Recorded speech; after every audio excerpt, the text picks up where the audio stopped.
ভগবান নিজেও বলেছে আমার থেকে আমার নাম বলো, নামের থেকে আমার ভক্ত বলো। তাই ভক্তরা যদি কৃপা করে তবে ভগবান সেই ভক্তের মনোবাসনা পূর্ণ করে।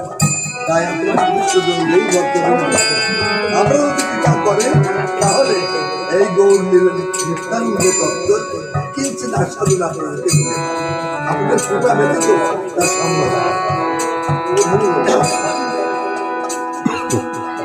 এই নিত্যানন্দ ব্রজলীলায় ছিলেন বলরাম। বলরাম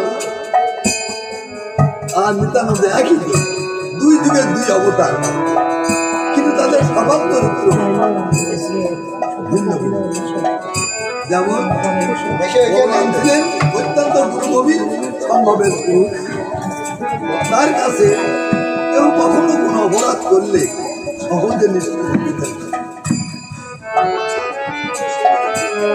যেমন বলা যায়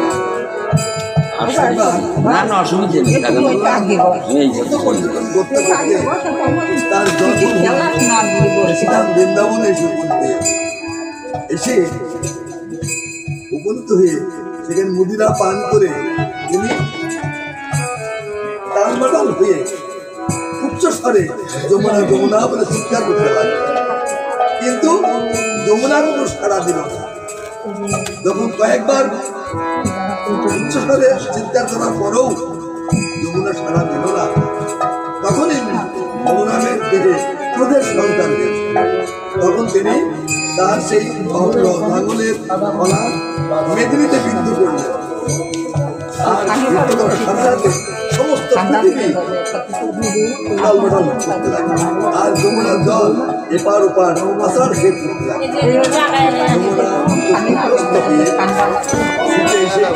বলরামের চরণ তলে লুকিয়ে পড়ে কেঁদে কেঁদে বলছে,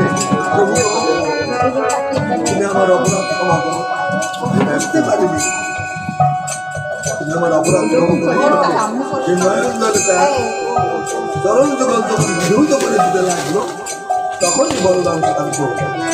এরকম বহু ঘটনা আছে, কিন্তু এবার এই বলরামের কারণ তার স্বভাবটা দেখুন। মহাপ্রভু যখন প্রতিদিন উদ্ধারের জন্য এই নাম সংকীর্তন প্রবর্তন করেন শিবাসাঙ্গিনায়, তাই বলা হয় মহাপ্রভু হলেন সংকীর্তনের পিতা। তিনি যখন শিবাসাঙ্গিনায় এই কীর্তন বিলাস শুরু করেন, একদিন তিনি শিবা নিত্যানন্দকে আর হরিদাসকে এদিকে বলছে, ওহে শিবা, ওহে হরিদাস, তোমরা কি কলিহত জীবের করুণ দশা দেখতে পাও না? কলি জীব কামনা বাসনা লোভ লালসার সাগরে ভিজে চলে গেছে। তারা নানাবিধ বাসনা করে নানাবিধ পূজার্চনা করে থাকে। তাদের একটাই বাসনা, ধনং দেহি মানং দেহি, অর্থাৎ ধন সম্পদ দাও, আমরা পৃথিবীতে বেঁচে থাকতে, আমরা কোনো সুখে থাকতে পারি, কোনো কষ্ট দুঃখ যেন আমাদের না হয়। কিন্তু তারা একবারও ভাবে না এই জীবন নশ্বর, অবিনশ্বর নয়। এই জীবন একদিন জন্মগ্রহণ যখন করেছি তখন এই জীবনের একদিন অবসান ঘটবেই। যেমন এই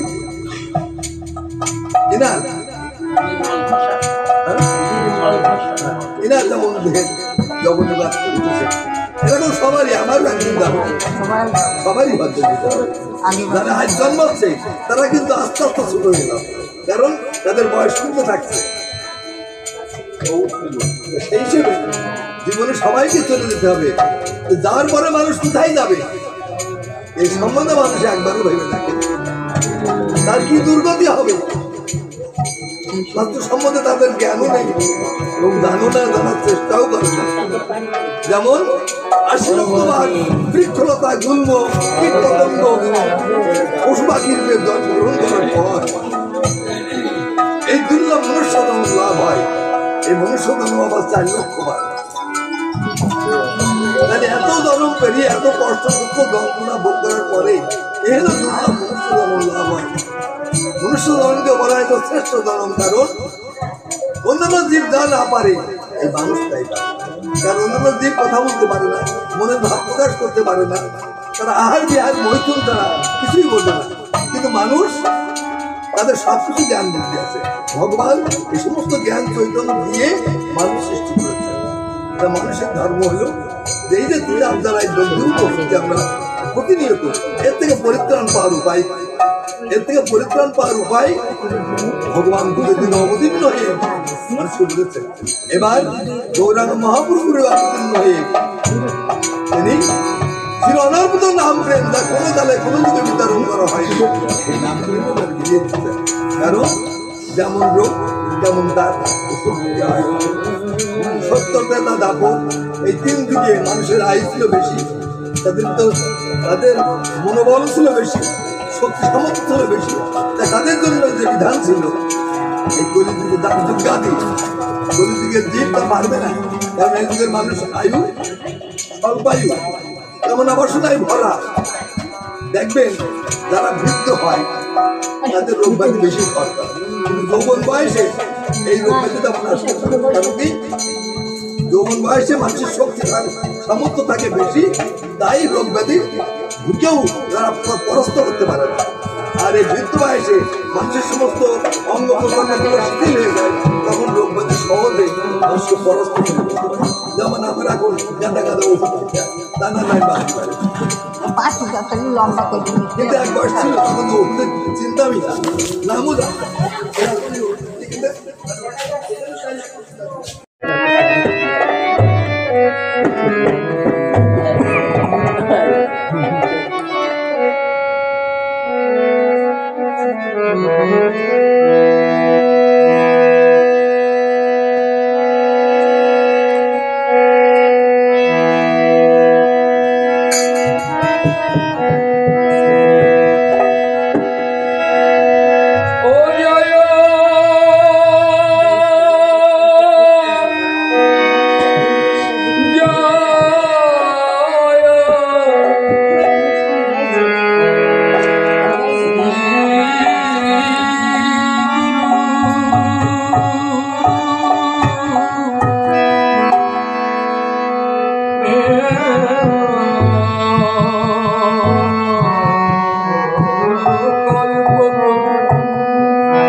Thank you.